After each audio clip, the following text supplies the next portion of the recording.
들으라. 너희 중에 말하기를 오늘이나 내일이나 우리가 어떤 도시에 가서 거기서 1년을 머무며 장사하여 이익을 보리라 하는 자들아, 내일 일을 너희가 알지 못하는도다. 너희 생명이 무엇이냐? 너희는 잠깐 보이다가 없어지는 안개니라. 너희가 도리어 말하기를 주의 뜻이면 우리가 살기도 하고 이것이나 저것을 하리라 할 것이거늘 이제도 너희가 허탄한 자랑을 하니 그러한 자랑은 다 악한 것이라. 그러므로 사람이 선을 행할 줄 알고도 행하지 아니하면 죄니라. 어느 초등학교 5학년 학생들이 수업 중에 토론을 하게 됐어요. 인생에 대해서. 선생님이 물어봤습니다.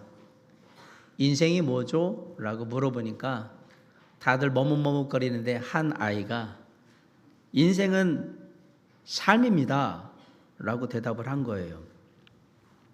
그래서 그러면 삶은 뭐죠? 라고 또 선생님이 물어봤어요. 그랬더니 그 아이가 대답을 하지를 못했습니다. 그래서 담임 선생님이 그 아이한테 그러면 오늘 집에 가서 부모님에게 삶이 무엇인가, 삶은 무엇인가 꼭 물어봐서 부모님이 대답해 온 걸 내일 나한테 와서 대답을 해줘야 된다라고 숙제를 내줬어요. 아이가 학교를 마치고 집으로 돌아갔습니다. 근데 마침 엄마가 부엌에서 고구마를 삶고 있었어요. 그래서 아이가 엄마에게 물어봤습니다. 엄마, 삶은 뭐야? 그랬더니 엄마가 삶은 고구마야 라고 되었어요. 삶은 고구마입니다. 네. 오늘 본문에서 사도 야고보는 인생에 대해 이렇게 얘기합니다. 14절에 보세요. 너희 생명이 무엇이냐? 너희는 잠깐 보이다가 없어지는 안개니라. 다른 말로 하면 우리 인생은 잠깐 보이다가 없어지는 안개 같은 것이라고 얘기를 하는 겁니다. 특별히 봄이나 가을에는 안개가 많이 끼잖아요. 근데 아무리 심한 안개가 꼈더라도 이게 나타나면 안개가 다 사라져요. 뭐가 나타나면? 해가 나타나면, 해가 뜨면 안개는 금방 사라지게 되어 있습니다. 야고보 사도는 우리 인생은 그저 잠깐 있다가 해가 뜨면 사라지는 그런 안개와 같은 짧은 인생이라고 말씀하고 있는 겁니다. 더욱이 성경은 우리 인생에 대해서 우리가 큰 사고 안 나고 큰 질병 걸려서 일찍 죽지 않는 한 그냥 우리의 연수는 70이요 강건하면 80이라고 얘기를 합니다. 성경 말씀대로 80이라는 인생을 하루 24시간으로 바꿔가지고 오전 7시에 일어나서 밤 11시에 잠을 잔다. 요걸 생각하면서 이렇게 시간으로 나이를 따져보면 15살 우리 중학생 뭐 고등학교 중3 뭐 이렇게 되는데 거기 오전 10시 25분이에요. 근데 25살이 되면 낮 12시 42분이 됩니다. 이제 25 넘은 사람들은 인생이 반이 넘어간 거예요, 이미. 30살은 오후 1시 51분 정도 됩니다. 40살은 4시 8분. 50살은 6시 25분. 60세는 8시 42분이고요. 70세는 밤 11시고 이제 80은 12시가 되는 거예요. 저는 57이니까 한 7시 반 좀 넘은 것 같네요. 저도 이제 잠잘 때가 멀지 않았습니다. 사랑하는 성도 여러분, 우리 인생은 성경 말처럼 진짜로 날아갑니다. 그런데 야고보 사도가 우리 인생이 안개 같다라고 얘기를 해요. 오늘 본문 13절을 보니까 이렇게 얘기하고 있는데 우리 13절 한번 읽어볼까요? 시작. 들으라 너희 중에 말하기를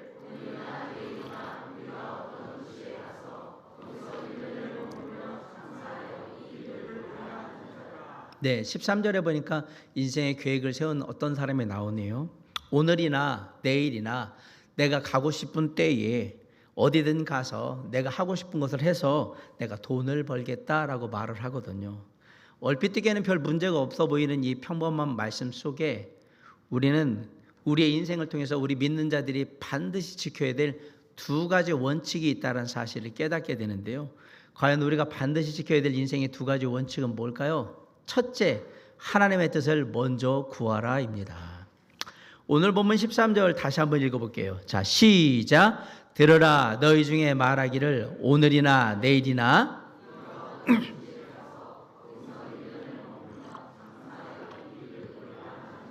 네. 오늘 13절에 이 얘기를 하는 사람에게는 돈을 벌기 위한 4가지 계획이 있습니다. 첫째, 언제 가느냐? 언제 간다고 그랬어요? 오늘이나 내일. 조만간 이 계획을 실행을 할 겁니다라는 의지가 보입니다. 두 번째, 어디로 가느냐? 어떤 도시로 간다라고 되어 있습니다. 행선지도 분명히 지금 밝히고 있어요. 셋째, 거기서 얼마나 있을 거냐? 1년하고 체류 기간까지도 분명히 말하고 있고요. 넷째, 거기서 뭘 할 거냐? 장사를 한대요. 돈을 버는 방법으로 장사를 해서 돈을 벌 겁니다 라고 분명히 말합니다. 조만간 어느 곳이든 한 곳을 정해서 거기에 가서 장사를 해서 1년 동안 돈을 벌어가지고 부자가 되겠다는 분명한 계획이 지금 나타나 있습니다. 도둑질 한다는 얘기 아니고요, 사기치겠다는 얘기 하는 거 아닙니다. 문제될 게 하나도 없는 계획 같은데 뭐가 문제일까? 분명한 계획이잖아요. 도대체 뭐가 문제일까요? 오늘날 우리도 이런 계획들 많이 세우잖아요. 올해는 이런 거 해가지고 내가 돈 좀 벌어야지. 올해는 이렇게 해가지고 내가 좀 또 승진도 하고 성공도 하고 뭣도 하고 이렇게 해야지라고 생각을 합니다. 각자 주어진 상황 가운데서 가능한 계획을 세운 겁니다. 그런데 문제는 더 깊은 데 있습니다. 믿음의 눈으로 볼 때 이 계획에는 중요한 문제가 하나가 있습니다. 어떤 문제일까요? 하나님의 뜻이 빠져 있다. 바꿔 말하면 내 인생의 계획을 세우고 실행하고 이걸 모두 결정하는 최종 결정권자가 하나님이 아니라 누구란 얘기예요? 나 자신이란 얘기잖아요. 여러분 아는 사람 중에 누가 하면 도둑질했다라는 걸 알게 되면 깜짝 놀랄 거예요. 오, 그 사람이 도둑질을 했어? 그런데 아는 사람 중에 누가 사람을 죽였어요. 살인을 했어요. 그러면 엄청 놀랄 겁니다. 오, 그런 사람이 사람을 죽여? 라고 어마어마하게 놀랄 거예요. 그런데 우리 인생에서 우리를 위해 귀한 피값을 흘려서 우리를 살리기 위해서 생명을 던지신 예수님, 우리 인생의 그래서 주인이 되신 주님을 그냥 무시하고 내 멋대로 사는 거에 대해서는 전혀 이상해하지 않습니다. 우리가 세상 사람도 아니고 그리스도인인데 나를 구원하신 주님을 무시하고 막 사는데 그게 별로 이상해 보이지 않는다는 얘기예요. 그런데 하나님 입장에서는 이게 심각한 문제라는 생각을 안 하십니까? 하나님을 믿는다고 하면서 신앙생활을 하고 교회에 출석하고 봉사활동도 하고 기도도 하고 예배도 드리고 다 합니다. 그런데 우리의 삶을 자세히 뜯어보면 뭔가 이상합니다. 인생을 계획하고 시간을 사용하고 가지고 있는 돈을 쓰는 씀씀이를 잘 살펴보면 우리 인생의 주인이 주님, 예수님이 아닌 것처럼 그렇게 보여진다 말을 하고 싶은 겁니다. 어떤 사람이 길을 가다가 사거리를 만났어요. 어느 방향으로 갈까 생각하다가 동쪽으로 가야지 마음을 먹었는데 그래도 혹시 몰라 그래가지고 가지고 있던 막대기를 던져서 이 막대기가 가리키는 쪽으로 한번 좀 가볼까? 그리고 막대기를 던졌어요. 근데 아니 이 녀석이 서쪽을 가리키네요? 이거 아닌데? 그래도 3-4번이니까 한번 더 던져봐야지. 탁 던졌어요. 이번엔 또 북쪽을 가리키는데 이것도 아닌데 예. 다시 한번 또 던져봐야지. 딱 던졌더니 마침내 동쪽을 가리키는 거예요. 봐, 제대로 이제 방향을 가리켜 주잖아. 동쪽으로 갔대요. 우리의 신앙생활이 이런 식으로 흘러가면 안 됩니다. 다 정해놓고 거기에 하나님이 따라오기를 바라는 그런 신앙생활이 되어서는 안 된단 말입니다. 하나님의 뜻대로 산다고 해놓고 정작 중요한 때는 하나님을 빼놓고 자기의 고집과 육심대로 한다면 그것은 하나님을 무시하는 것입니다. 그렇기 때문에 우리는 무슨 일을 하거나 계획할 때에 반드시 하나님의 뜻을 먼저 생각해야 합니다. 우리 15절 한번 읽어볼까요? 자, 시작.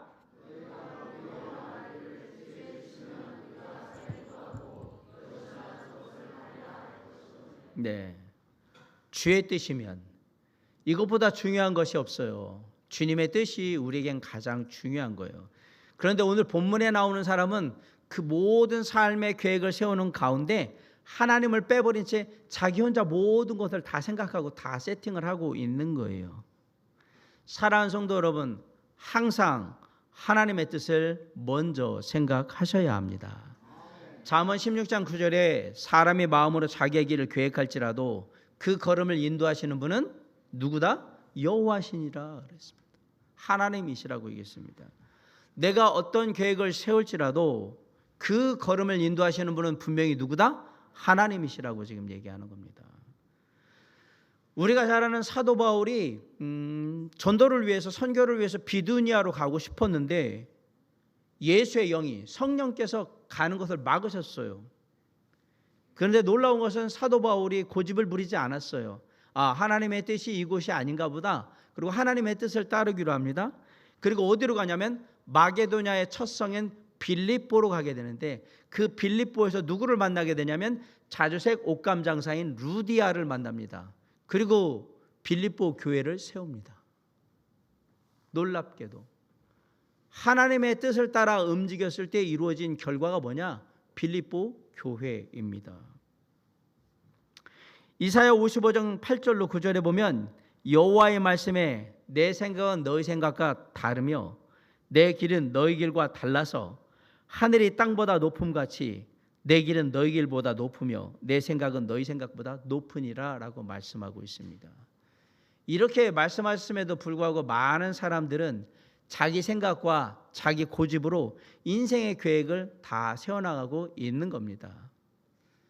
누구나 힘들고 어려운 삶을 살기를 원하지는 않습니다. 누구나 평탄하고 평안한 삶을 살기를 원하죠. 하지만 그 누구도 고난과 어려움이 하나도 없는 삶을 살 수는 없습니다. 우리는 우리 각자에게 서로 다른 인생의 광야를 반드시 지나가야만 합니다. 그때의 광야를 지나갈 때, 인생의 광야를 지나갈 때 두 부류의 사람들이 지나가게 될 거예요. 하나님이 없는 사람들은 이스라엘 백성처럼 늘 불평과 원망을 입에 달고 그 광야를 지나가게 될 거예요. 하지만 선하신 하나님의 뜻을 믿고 가는 사람들은 그래도 그 가운데 기쁨과 감사함으로, 은혜로 그 길을 가게 될 거예요. 그런데 입장에서 보면 둘 다 내일 일을 알지 못하는 인생들이에요. 그런데 한쪽은 계속 내일 일을 알지 못하는 채 가고요, 다른 한쪽은 내일 일은 비록 나는 모르지만 이 모든 상황을 알고 계시고 주관하시는 주님이 나와 함께 계시다는 걸 믿고 맡기며 가는 겁니다. 그것만 차이가 있는 겁니다. 그 끝에 한쪽은 뭐가 기다리고 있는지 모르는데 우리는 알아요. 그 길 끝에 좋으신 하나님, 선하신 하나님이 나를 기다리고 계시다는 사실을 우리는 믿고 가는 겁니다. 진정한 신앙은 내 계획에 하나님이 함께 해주기를 바라는 게 아닙니다. 내가 다 세워놓고 하나님 제 계획에 함께 해주세요, 이건 좋은 신앙이 아니란 말이에요. 좋은 신앙은 주님, 제가 어떤 계획을 세워야 할까요? 그럼 주님의 뜻이 무엇인지 보고 주님의 뜻에 따라서 내 계획을 세우고, 주님 어떻게 할까요? 주님의 인도하심을 따라 내 삶을 맡김으로 내 삶이 거기를 흘러가게 만드는 것, 그게 좋은 신앙인 거예요. 주님의 계획에 내 삶이 얹혀지는 거지, 그게 좋은 신앙이라고 말씀드리는 겁니다. 그렇기 때문에 때로는 내가 원하지 않아도 이것이 하나님의 뜻이면 우리는 그 일을 하고 그 길을 갈 수 있었던 겁니다. 이게 주님의 뜻이라면 기꺼이 가기를 원합니다. 그리고 나서 우리는 예수 그리스도처럼 이렇게 고백하는 거예요. 아버지여, 나의 원대로 마옵시고 아버지의 원대로 하옵소서. 나의 계획대로 되기보다 하나님의 뜻대로 되기를 먼저 원합니다. 그래서 어떤 상황 속에서든지 하나님의 뜻을 함께하고 하나님의 계획 안에 살아가는 저와 여러분이 될 수 있기를 주님의 이름으로 간절히 축원합니다. 지난 한 해를 돌아보면서 나는 과연 하나님의 뜻을 먼저 생각했는가? 그 일을 한번 돌아보면서 다가오는 2026년에는 그렇게 살자 다짐할 수 있는 저와 여러분이 되시길 간절히 바랍니다. 자, 그게 첫 번째 원칙이에요. 하나님의 뜻을 먼저 생각하는 것. 두 번째 원칙은 허탄한 자랑을 버리고 선한 일을 행하라 하는 겁니다. 오늘 본문에 나오는 사람의 문제를 16절에서 볼 수가 있어요. 자, 우리 16절 한번 읽어볼게요. 시작.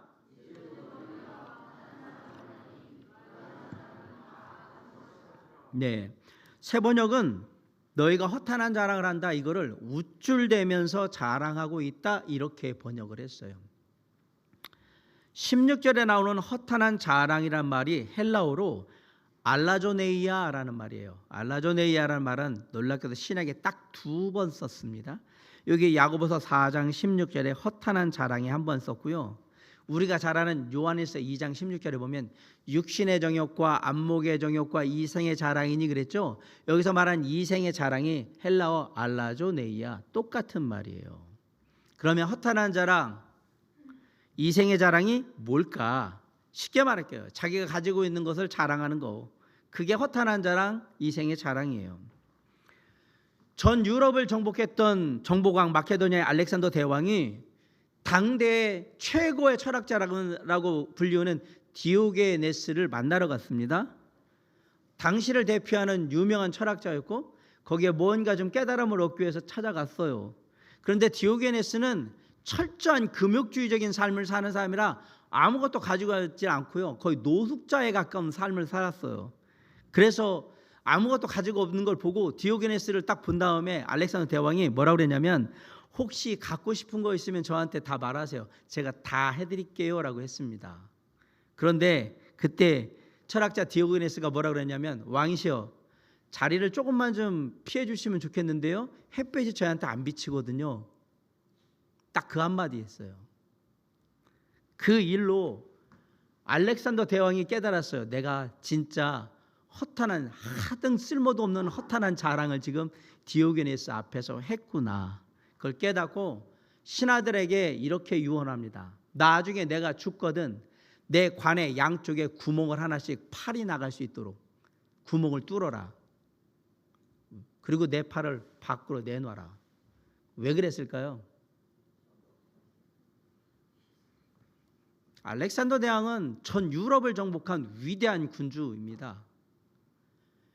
모든 것을 다 가지고 다 누렸던 엄청난 사람이거든요. 그런데 알렉산더 대왕은 죽으면서 그걸 보여주고 싶었던 거예요. 내가 모든 것을 다 가졌던 사람이지만 결국 죽어서는 내가 빈손으로 간다. 이거 봐라. 다 쓸데없다. 제가 장례 예배를 목회자니까 많이 하잖아요. 제일 비싼 관을 본 적이 있어요. 시신을 넣는 관, 500만 원짜리 오동나무 관을 본 적이 있어요. 그냥 관만 500만 원이에요. 근데 그 화장장 들어가면 뭐 한 30분 안에 다 탈 거예요. 저는 아이들한테 얘기할 겁니다. 내가 죽거든 제일 싼 관으로 해달라고. 아무 의미가 없어요. 아무것도 가지고. 저는 관 속에다가 금덩어리 가져가는 분을 지금까지 한 번도 본 적이 없습니다. 비싼 고급차 타는 거, 큰 평수의 고급 아파트에 사는 거, 내가 재산 많이 가지고 있다, 나 명품 많이 갖고 몸치장하고 다니고, 자식들 좋은 학교 갔네요, 뭐 잘 됐네요, 다 이 세상의 자랑거리 맞습니다. 솔직히 우리가 자랑으로 여기는 영원한 생명에 대한 것, 보이지 않는 것, 그거는 세상에서는 자랑거리도 아닙니다. 아무 축에도 못 깁니다. 예수 믿고 천국 간다, 하나님은 믿으면 축복받는다. 세상 사람들이 생각할 때는 니들 돈 없고 못 사니까 그거 너 이런 거 생각하면서 위안 받으려고 그렇게 얘기하는 거잖아, 이렇게 얘기할 겁니다. 믿음 좋은 거, 신앙 좋은 거 자랑거리가 못 됩니다. 설사 믿음이 좋다고 하잖아요. 그런데 가난하게 살면 아이고 믿음이 좋다면서 왜 이렇게 축복도 못 받고 이렇게 살아? 라고 사람들이 빈정거리고 조롱할 거예요. 그러다 보니까 무슨 생각이 있냐면, 예수 믿어도 큰 집 가져야 되고 돈 많이 벌어야 되고 많이 배워야 되고 잘생기고 이뻐야 되고 지위 높아야 되고 든든한 백 있어야 되고 그래야 자랑거리가 된다고 생각합니다. 이게 허탄한 자랑이고 이생의 자랑인데, 문제는 언제부터인가 교회 안에도 이런 것들이 들어와서 공견하게 이런 것들이 자랑거리가 되고 있다라는 사실입니다. 우리 그리스도인들은 무엇을 자랑해야 합니까? 갈라디아서 6장 14절에서 사도 바울은 이렇게 얘기했어요. 그러나 내게는 우리 주 예수 그리스도의 십자가 외에 결코 자랑할 것이 없노라. 고린도후서 11장 30절에는 뭐라고 했냐면 내가 부득불 자랑할진대 내가 약한 것을 자랑하리라. 사도 바울은 얘기하는 거예요.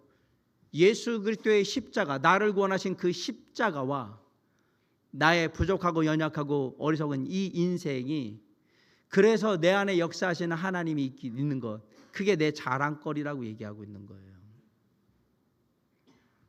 사랑하는 성도 여러분, 우리가 육신의 병이 걸렸어요. 낫지 않더라도 그 병 때문에 이전보다 더 주님께 기도하고 주님 붙들고 주님 의지할 수 있다면 그게 우리의 자랑이 되어야 합니다. 내가 의지할 수 있는 오직 한 분, 예수 그리스도. 가난해요. 내 직업도 뭐 그렇게 변변한 것 아니에요. 그럼에도 불구하고 신실하게 주님께 드리며 11조의 삶을 드릴 때 내가 더 많이 벌어서 더 많은 것들로 주님과 주님의 사역을 위해서 정말 귀하게 많이 드리고 싶은데 그러지 못하는 안타까운 마음을 가지고 있다. 그게 내 자랑이 되어야 합니다. 내가 어찌 그 은혜를 다 갚을 수 있으리요. 여러 가지 많은 일로 바쁘죠. 그럼에도 불구하고 몸된 교회와 사랑하는 형제자매들을 위해서 내가 최선을 다해서 섬기고 봉사하기 위해서 여러모로 애쓰면서도 더 많이 못해줘서 더 많이 살펴줘서 안타까운 그 마음이 우리의 자랑이 되어야 합니다. 우리의 입술에서 먼저 나가야 될 것은 내가 돈 많이 벌었다, 내가 병 고쳤다라는 얘기가 아니라 죄악과 벗삼아 살았던 이전의 추악하고 위선적이고 거짓된 삶을, 그걸 당연하게 여겼던 강팍한 마음에 주님께서 나를 간절히 부르셨음에도 불구하고 거기에 반응하지 않고 대답하지 않고 내 마음대로 살았던 내 인생에 대한 회개와 고백이 있어야 되는 거예요. 그게 자랑인 거예요. 주님이 있기에 내가 지금 있다라는 걸 얘기하는 게. 그런데 이런 것들은 별로 중요하지도 않고, 유명한 사람이 왔네, 주변에 힘 있는 사람이 누가 있네, 내가 가진 거 이렇게 많이 넣네, 그리고 하니까 그걸 축복이라고 자꾸 얘기를 하니까 교회에 새로 오는 사람들마다 아 그렇구나, 어떻게 하면 돈 많이 벌어야 되지, 어떻게 하면 축복받아가지고 허탄한 자랑이나 해야 될까, 맨날 이런 거에 신경 쓰면서 여념이 없는 거예요.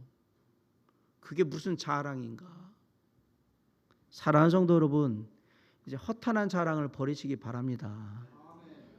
오히려 겸손한 마음으로 귀하가 되는 대로 선한 일을 행하시기 바랍니다. 17절 한번 읽어볼까요? 시작. 그러므로 사람이 선을 행할 줄 알고도, 성경은 허탄한 자랑을 버리고 선한 일을 행하라고 얘기합니다. 언제 해야 되냐 이 선한 일을? 지금 바로 하셔야 합니다. 왜? 우리는 내일이 있으니까라는 생각만 가지면 모든 것을 다 타협해요. 내일 하면 되지 뭐. 내일 하면 안 될까? 내일 가보면 안 될까? 그래서 내일이 있는데 모레도 좀 뭐 될 것 같고. 그런데 선한 일은요, 미루지 말고 지금 바로 하셔야. 제가 여러분에게 선한 일 할 수 있는 방법을 알려드릴게요. 옆 사람 보세요. 사랑합니다. 축복합니다. 네, 기도하겠습니다. 이게 선한 일이에요. 네, 얼마나 쉬워요. 이거 하란 말이에요. 바로. 왜요?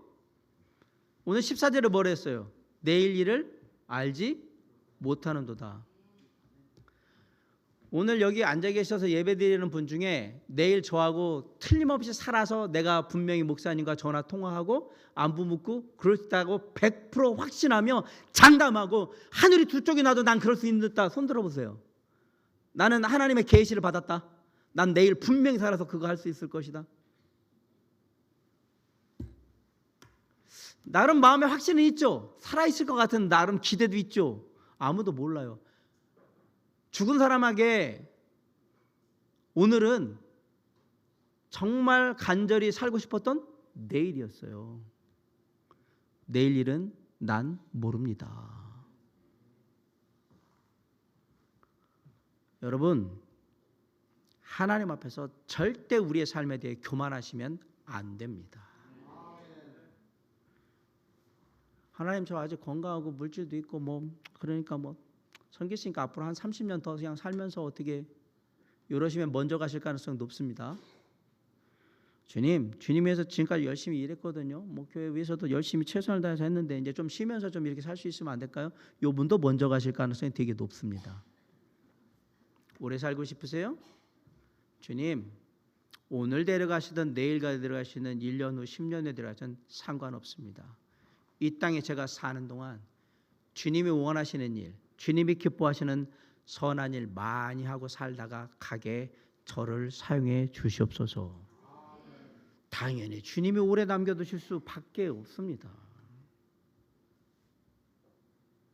그런 마음으로 날마다 선한 일을 행하는데 힘쓰시기 바랍니다.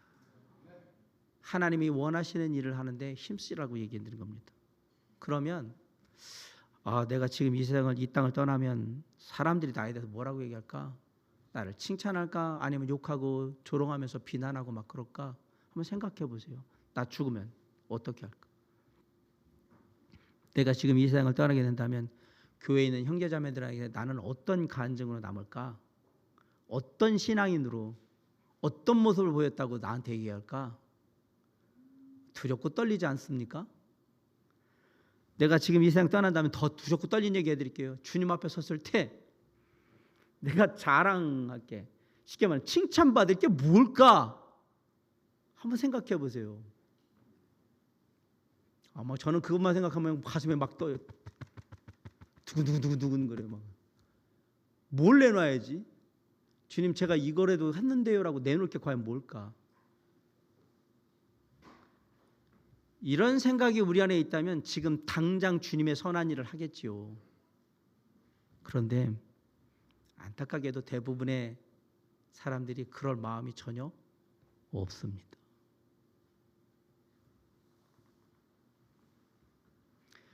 내일 일을 알지 못하고 잠깐 있다가 언제 살아날지 모르는 안개 같은 인생인데 뭘 믿고 그러는 걸까요?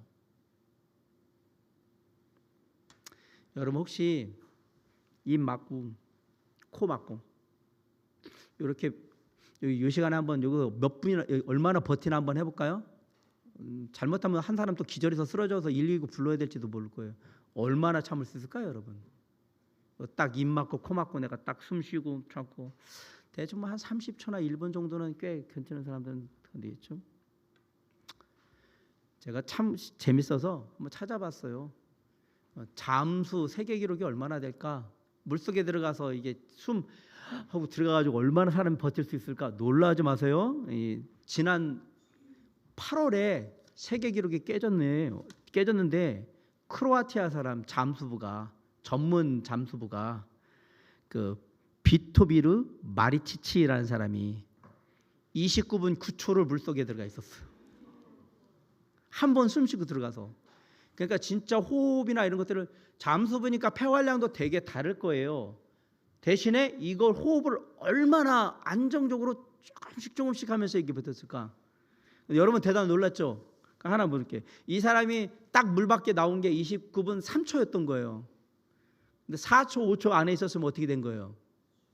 죽은 거예요. 세계에서 가장 오래 숨 참는 게 뛰어난 사람도 30분을 못 넘겨요. 우리는 물론 3분도 못 넘기겠지만 우리는 우리 생명 하나도 1시간 제대로 내 마음대로 못하고 숨 하나도 제대로 못 쉬는 사람이에요. 숨 쉬는 게 우리 마음대로 되는 줄 아십니까? 그렇지 않아요. 감기 걸려보세요.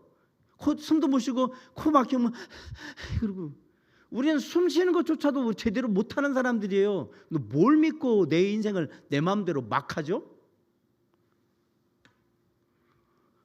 아니, 숨조차 제대로 내 마음대로 못 쉬는 그런 존재가 어떻게 자기 인생을 자기 마음대로 막 계획하고 막 하냐고요. 그게 모순 아닙니까? 이게 세상 사람들이 인생을 살아가는 태도인데 사랑하는 성도 여러분, 믿는 자는 절대 이렇게 살면 안 된다는 얘기를 드리고 싶은 겁니다. 하나님 앞에 늘 겸손하셔야 합니다. 우리는 내일 일을 알지 못하는 잠깐 있다 사라지는 안개 같은 존재이기 때문에 그렇습니다.